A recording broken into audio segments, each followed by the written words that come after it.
Assalomu alaykum kanal muxlislari, kanalimga xush kelibsizlar. Bugun sizlar bilan birgalikda mehmonbop mazali taom tayyorlaymiz.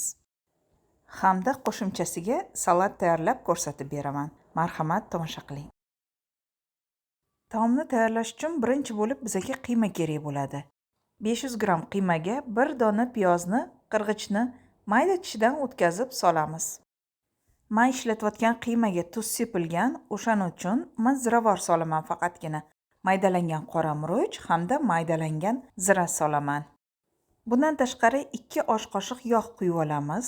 Bu 30 ml bo'ladi. 3 osh qoshiqda panirovочный suxari solamiz. Juda bo'lmaganda manniy krupa solinadi. Ozgina suv solamiz va aralashtirishni boshlaymiz. Suvni 3 osh qoshiq miqdorida solamiz. Yana qaraymiz qiymani yumshoq qattiqligiga qarab turib. Xohlaganlar tuxum solishi ham mumkin. Chunki men bilaman, ham ko'p ko'rganman, tuxum solib tayyorlashadi, lekin men hech tuxum ishlatmayman. Qiyma tayyor bo'ldi. Hozir bizga 2 ta qaynatilgan tuxum kerak bo'ladi. Demak, har bir tuxumni 8 bo'lakka bo'lamiz. Tuxum bo'laklarini qiymani orasiga solamiz. Taomimiz tuxumli frikadelki. Frikadelkilarni tayyorlashga o'tamiz. Qo'limizga ozgina qiyma olamiz, dumaloq qilamiz, o'rtasini chuqurcha qilib turib, tuxum joylashtiramiz va koptokka o'xshab dumalatib mana frikadelki tayyorlab olamiz. Orasiga tuxum bo'lagini joylashtirganim uchun frikadelkilar sal yirikroq chiqyapti. Xohishga ko'ra tuxum joylashtirmasdan ham maydaroq qilib turib tayyorlasanglar ham bo'ladi. Shunda frikadelkilarning soni ham ko'proq bo'ladi. Bundan tashqari bizga 3-4 ta kartoshka kerak bo'ladi. Kartoshkalarni oilani hajmiga qarab turib ishlatamiz.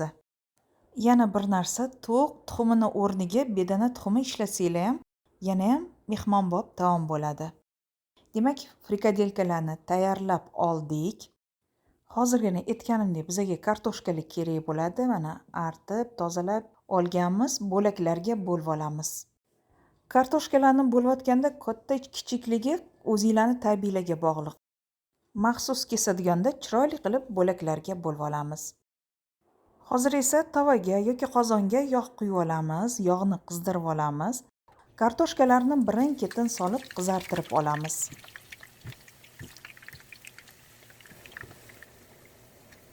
Kartoshkalarni aylantirib pishiramiz. Bir tarafi qizargandan keyin ikkinchi tarafiga o'giramiz. Kartoshkalarni qizartirishni baland olovda bajarib olamiz. Tez-tez qizartirib olamiz. Qizargan kartoshkalarni yog'dan silqitib suzib olamiz. Kartoshkani ranglari shunaqa chiroyli bo'lishi kerak. Juda ham mazali chiqadi. Shundan so'ng olovga frikadelkalarni solib qizartirib olamiz.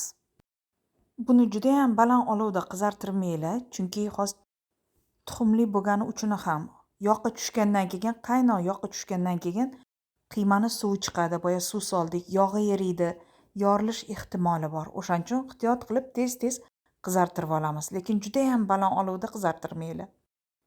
Qizartirmasdan turib ham pishirsanglar bo'ladi. Men ilgari tayyorlab ko'rsatganimda qizartirmasdan turib pishirib ko'rsatganman. Frikadelkalarni sal surib turib ortiqcha yog'ni olamiz, chunki yog'ga qiymani suvi chiqdi, qiymani yog'i erib chiqdi, o'shaning uchun ko'payib ketdi. Yetarlicha yog' qoldiramiz. Mana endi ustidan kartoshkalarni terib chiqamiz. Kartoshkalar yarimchala pishgan, ezilib ketmasligi uchun ustidan teraman men doim. Bundan tashqari bizga xom yosh piyoz kerak bo'ladi. 5-6 dona ishlatamiz, ustiga terib chiqamiz. Bu taomi orasida juda ham mazali bo'lib chiqadi, rosa yeyishli bo'ladi. Albatta shunaqa yosh piyozlardan solib taomni tayyorlaylar. Mayda pomidorlar bo'lsa, yoniga pomidorlar ham terib yuboringlar. Tuz sepamiz, tuzni faqat kartoshkaga sepamiz. Shundan so'ng ozgina zira sepamiz. Zira sepganimizdan keyin 1 kosa suv quyamiz. Kosa kichkina paxtagulli kosa.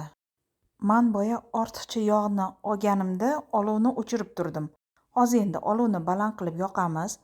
Suv qaynab chiqqandan keyin pasaytiramiz. Qopqog'ini yopib 30 minutga dimlab qo'yamiz. Vaqtdan unumli foydalanish maqsadida salat tayyorlaymiz. Hozir salatga ishlatiladigan dressing tayyorlaymiz.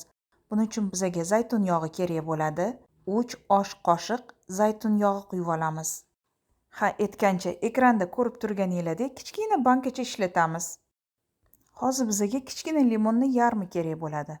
Yarimta limonni suvini chiqarib olamiz. Hammasini shu kichkina bankachamizga quyamiz.